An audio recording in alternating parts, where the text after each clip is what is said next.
শায়েখ আমাদের দেশে একদল লোক যারা সৌদি আরবের সাথে ঈদ করে, জি না, সৌদি আরবের সাথে ঈদ করতে পাবে না। স্কুলে কি মেয়েদের সাথে কথা বলা যাবে? জি না। বাবা মা আকিকা না দিলে নিজে বাবা মার 7 দিন পরে আকিকা নেই, বউকে মেয়ে বলে দাবি করা যাবে কি? মেয়ের মতো আদর করবে, মেয়ে স্বীকৃতি দিবে না, ও জমি পাবে না মা মরলে, শাশুড়ি মরলে, তবে মেয়ের মতোই স্নেহ করবে। আমি তো বলেছি 1000 বার মেয়েকে বৌমাকে সারাদিন মা বলেন তো দেখা যাক কি হয়। তখন আমার মা বলছে তাহলে তো বউয়েরা বেড়ে যাবে। আচ্ছা বাড়ুক না বাড়ুক, আপনারা একটু বৌমাকে মা বলেন তো 1000 বার, দেখা যাক কি হয়। কয়টা বউ একটু দেখলে হ্যাঁ ঘুরে বেড়াই। শায়েখ যাদের বিয়ে করার সমর্থন আছে তবু বিয়ে করছে না, বাপ মা সবাই পাপী হবে। বিয়ে যদি কপালে লেখা থাকে তাহলে আমার স্বামী জেনাখোর এটা লেখা ছিল, অতদূর নিচে যায়েন না, দোয়া করেন আল্লাহ যেন আপনার স্বামীকে জেনা থেকে বাঁচায়। জোহরের সালাতে ইমাম 3 রাকাত পড়ে সালাম ফিরিয়ে দিয়েছে, যারা 2 রাকাত মিস করেছে তারা উঠে রুকুতে যাওয়ার সময় ইমাম পরবর্তী রাকাত শুরু করেছে। যারা উঠে গেছে তারা নিজে নিজে পড়বে এখন, বাস ওটা শেষ। সবাই আহলে হাদিসকে পছন্দ করে না, না করার কি আছে? পৃথিবীতে যেখানে যারা মানুষের মতামতকে উপেক্ষা করে কোরআন এবং সহিহ হাদিস মেনে চলে তারাই আহলে হাদিস। যদি কেউ পিছনে নামাজ পড়ে তাহলে আমি কি তার সামনে থেকে উঠে আসব? জি, ডান বাম দিয়ে উঠে আসবেন, এইটা না জায়েজ। একদিক থেকে একদিক মরুর।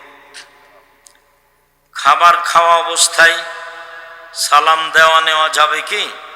নিতেই হবে। একটি বিয়ে সুন্দর করে করার কোরআন হাদিসের আলোচনা বলেন। আদর্শ পরিবারে বিস্তারিত দেওয়া আছে, তোমার জন্য লিখেছি। আদর্শ পরিবার বইটা নিয়ে যাও। আমাদের সমাজে কিছু অনুষ্ঠান প্রচলন আছে, যেমন বউ বিদায়, বাচ্চা হয়ে গেল সব হারাম, বউ বিদায় নেই, টাকা ফকিরকে দাও। আমাদের দোকান থেকে কাউকে না বলে টাকা নিয়েছি, এটার কি হিসাব লাগবে? অবশ্যই লাগবে। তুমি তোমার বাপের একজন খেয়ানতকারী ছেলে, অপরাধী, ভবিষ্যতে এই কাজ করবে না। বাপের ব্যবসাটা ধ্বংস করো না। ধান গম জব ইত্যাদি ফসলের ওসর বের করে সারা বছর বিতরণ করা যাবে কি? যে না, হাতে হাতে দিয়ে দিতে হবে। যে খাদ্য খাচ্ছি, মাছ চাচিরা যে মষ্টি তোলে, এগুলো ফকির মিসকিনকে দিবে, মসজিদে দিবে। জাকাত বের করে, ওসর বের করে হাতে হাতে শেষ। 2 রাকাত সুন্নাত বা 2 রাকাত নফল সালাতের একাধিক সূরা পড়তে পদ হেফাজতে রাখে, কারো হাতে তুলে দেয় না। যারা স্বামীর অবর্তমানে টাকা পয়সা ভাই বোনকে দিয়ে দেয়, ভাবিকে দিয়ে দেয়, বিলিয়ে দেয়, এ হলো হস্তিনী বউ। এ সংসারের ক্ষতি করে, এ ভালো নারী নয়। আল্লাহর নবী বললেন, পৃথিবীর মানুষ শোনো, ভালো নারীকে খায়রুন নিসা, 1 নাম্বার গুণ আল অদুদ, স্বামীর সাথে প্রেম প্রীতি ভালোবাসায় সুলভ আচরণের। যে আপনি আমার দিনী বোন, স্বামীর মুখখান যতই খারাপ হোক, আপনি ভালো আচরণ দেখাতে পিছে হটবেন না, অভিমান করবেন না, আর প্রতিবাদ করবেন না। সে তার মুখখান যতই খারাপ হোক, আপনার আচরণ সব সময় প্রেম প্রীতি ভালোবাসা নিয়ে থাকবে, এটা আল্লাহর আদেশ। 2 আল অদুদ, যেসব মহিলার ছেলে মেয়ে বেশি দিতে পারে। 3 আল আউদেল যে স্বামী কোনো সময় রাগ করলে স্বামীর হাত ধরে বলে, যতক্ষণ পর্যন্ত আপনার রাগ না মিটবে ততক্ষণ পর্যন্ত আমি কোনো খাদ্য খাবো না, তার নাম ভালো নারী। আল্লাহ রাসূল বলেন, ভালো নারী কে? এক আল অদুদ, স্বামীর সাথে প্রেম প্রীতি ভালোবাসায় যে ভালো সেই ভালো। 2 বেশি সন্তান দিতে পারে যে সেই ভালো নারী। 3 অল মুতিয়াত, স্বামীর সুবিধা অসুবিধায় পরামর্শ দিতে পারে যে সেই ভালো নারী। 4 অল মুসিয়াত, স্বামীর ব্যথায় ব্যথিত হয়, স্বামীর দুঃখে দুঃখিত হয়, স্বামীর খুশিতে খুশি হয় যে সেই ভালো নারী। 1 মিনিট, স্বামীকে কিভাবে পরামর্শ দিবেন, উপদেশ দিবেন, তার সাথে কিভাবে তার ব্যথায় ব্যথিত হবেন। 1 মিনিট। আল্লাহর নবী বললেন, খাদিজা খাসি তো আলা নাফসি, আমি মনে হয় মারা যাব, আমি মনে হয় বাঁচবো না খাদিজা, আমি গাড়ে হিরাই ছিলাম, কে যেন আমাকে চেপে ধরলো, ধরে বলছে পড়েন। আমি বললাম পড়তে জানি না। আবার চেপে ধরে বলল পড়েন। আমি বললাম পড়তে জানি না। আবার চেপে ধরে বলল পড়েন। আমি বললাম পড়তে জানি না। তখন উনি বললেন পড়েন, ইকরা বিসমি রাব্বিকাল্লাযী খালাক, খালাকাল ইনসানা মিন আলাক। তখন খাদিজা বলছেন, কাল্লা, কখনো নয়, অসম্ভব, হতে পারে না, আল্লাহে মা ইউখজিকাল্লাহ, আল্লাহ আপনাকে অপমান করবেন না। কেন? 1 তাসিলুর রাহেমা, মানুষের সাথে সদাচরণ করেন, এই জন্য আল্লাহ অপমান করবেন না। 2 তাকসিবুল মাদুমা, অসহায় মানুষের সুবিধায় থাকেন, এই জন্য আল্লাহ অপমান করবেন না। ও তাহমিলুল কাল্লা, অসহায় মানুষের বোঝা বহন করেন। কে ঋণ পরিশোধ করতে পারে না, এই তোমার ঋণ আমি দিয়ে দেব।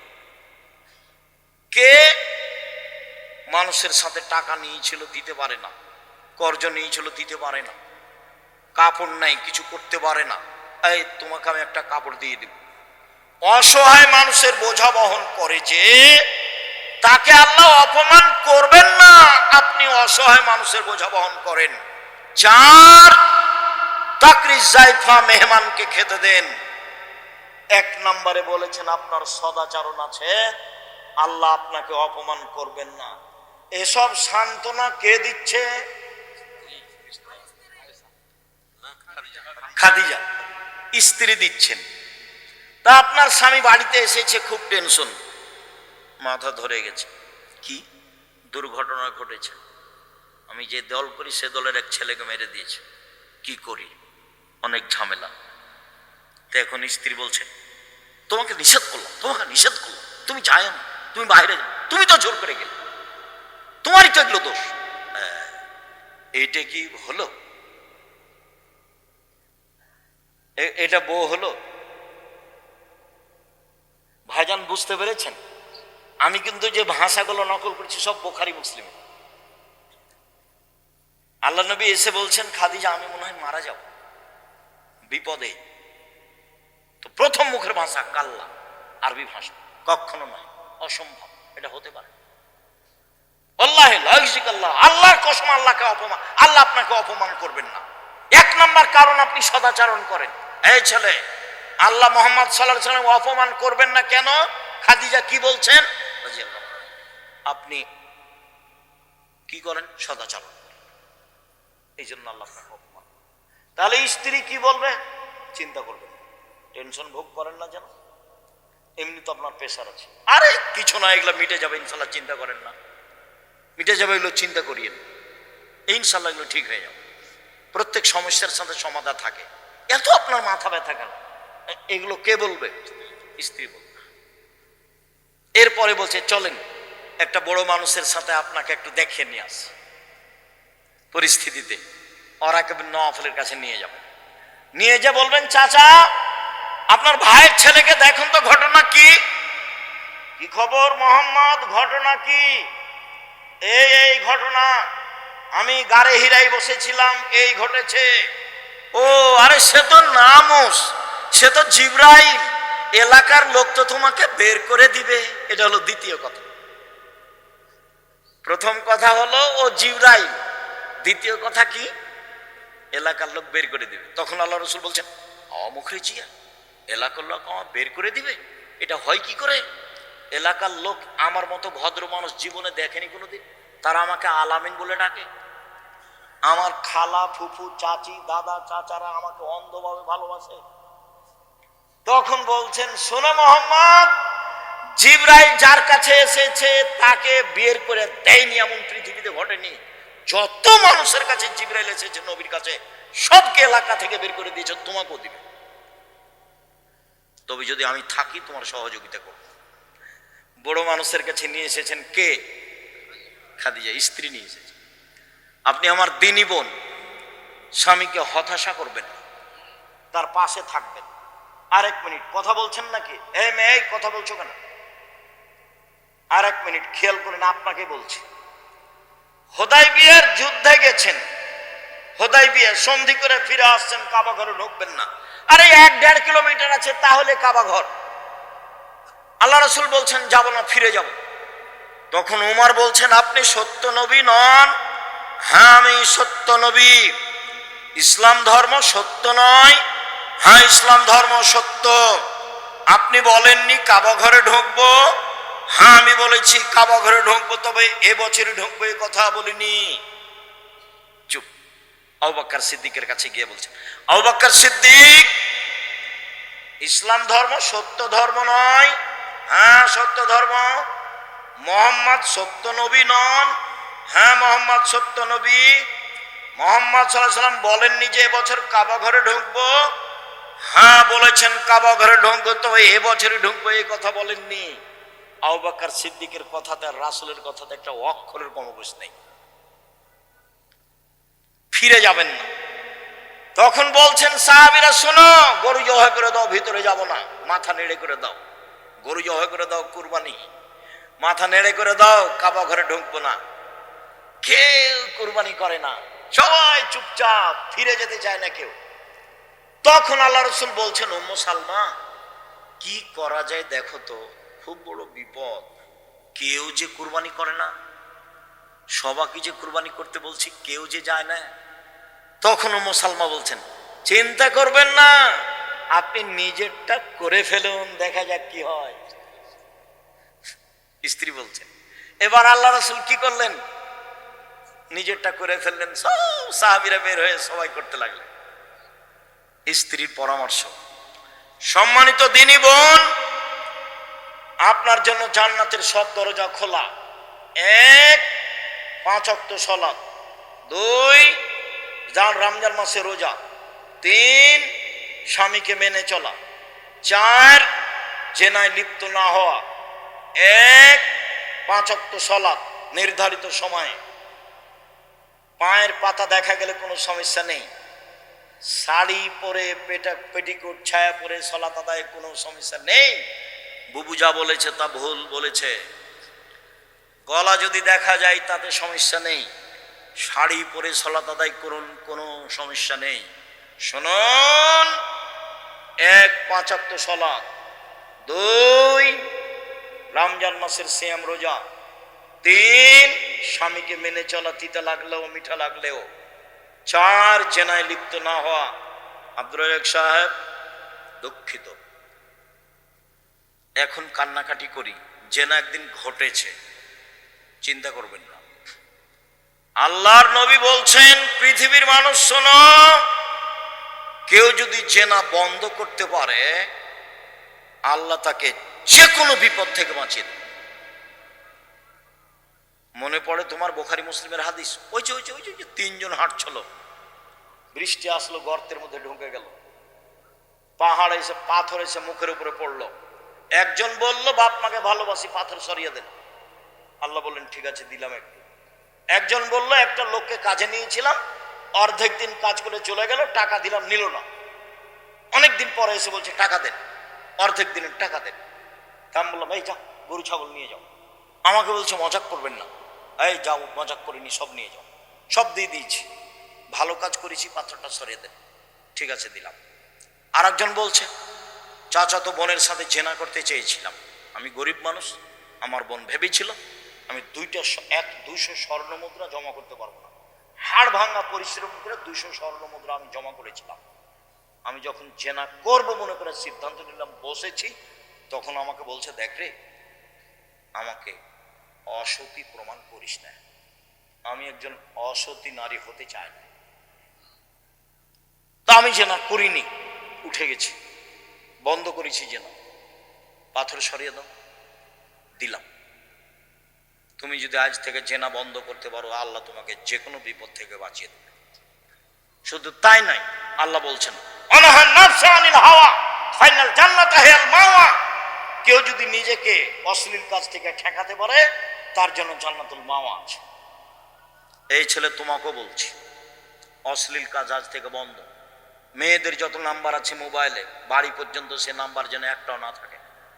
বক্তব্যের সাথে মুনাফিকি করো না, বক্তব্যের সাথে মুনাফিকি করে কোনো লাভ নেই। গান বাজনা হারাম, খেলতামাশা হারাম। স্কুলে হলে কি হবে, বাড়িতে হলে কি হবে? মোহাম্মদ সাল্লাল্লাহু আলাইহি সাল্লাম গান বাজনা শুনলে কানে আঙ্গুল দিতেন, দূরে সরে যেতেন। গান বাজনা হারাম, গান বাজনা করে যারা তাদের ক্রয় করা হারাম, তাদের শিখিয়ে দেওয়া হারাম, তাদের সব কিছু হারাম। আল্লাহ নবী বলেছেন ইন্নাল্লাহ হারামাল খামরা ওয়াল মাইসিরা ওয়াল কুবা, মদ হারাম, জুয়া হারাম, ডুবি তবলা হারাম, ঢোক ঢাল হারাম, ঢোল ঢাক হারাম, গান বাজনা হারাম, বাদ্যযন্ত্র হারাম, দোতারা সেতারা বাজনা সব কিছু হারাম। যত গান বাজনা বাদ্যযন্ত্র আছে সব হারাম। একাধিক হাদিস, যাওয়ার সময় তো উপদেশ বইটা নিয়ে যাবেন, বিস্তারিত লেখা আছে। সম্মানিত দিনী ভাই বোন, জরুরি কথা, 6-7 নভেম্বর সম্মেলন আপনার কাছের প্রতিষ্ঠানে। আমি ঐকান্তিকভাবে কামনা করি আপনি তো যাবেন, ভাই বোন আত্মীয় স্বজনকে নিয়ে যাবেন। এই সামনে নভেম্বর 6-7 পাকিস্তানের এহসান এলাহির জহিরের ছেলে ইবতেসাম এলাহি জহির থাকবেন, দেশের বড় বড় আলেম ওলামা থাকবেন। তার টিকিট করা হয়েছে, তিনি চলে আসছেন, কয়েকদিন আগে আসবেন। মর্মে সম্মেলনে আমার দিনী ভাই বোনকে উপস্থিত হওয়ার জন্য আন্তরিকভাবে অনুরোধ করলাম। 2 ডিসেম্বরে ফর্ম 1 জানুয়ারি ভর্তি, ছেলে মেয়ে নিয়ে যাবেন, ভর্তি হতে পারলে আলহামদুলিল্লাহ। 3 যাওয়ার সময়তে আল ইতেসাম পত্রিকা কেউ ছেড়ে যাবেন না, এমনিতেই যত বই পুস্তক আছে সেগুলো নিয়ে যাবে। আর আগামী কত তারিখে যেন আছে, আগামী কত তারিখে যেন আসছি, কোথায় যেন এটা, এই মাসের 30 তারিখে আসবো ইনশাআল্লাহ। কোন জায়গায় ওটা? আচ্ছা, আব্দুল্লাহ থাকবে, আব্দুর রহিমও থাকবে। তো সেই দিন আসবেন। আর আজকে যাওয়ার সময় সব বই পুস্তক নিয়ে যাবেন, কেউ খালি যাবেন না। বই পুস্তক সব স্টেজে আছে। আর ওই যে উপদেশ বই আলোচনা আছে, সব আজকের আলোচনা উপদেশ বই আছে। আর ওই জামিয়া সালাফের জন্য কুপন আছে এখানে, কত টাকার যেন আছে, 20-30 টাকার আছে। সবাই সহযোগিতা করবেন। তা আমার দিনী ভাই বোনকে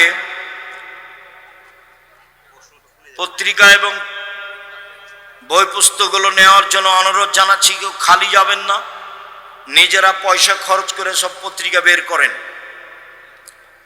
কয়েকটা প্রশ্নের উত্তর।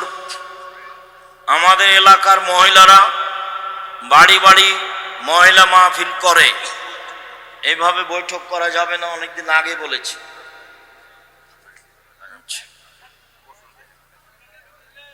তুমি এটা রাখো, পরে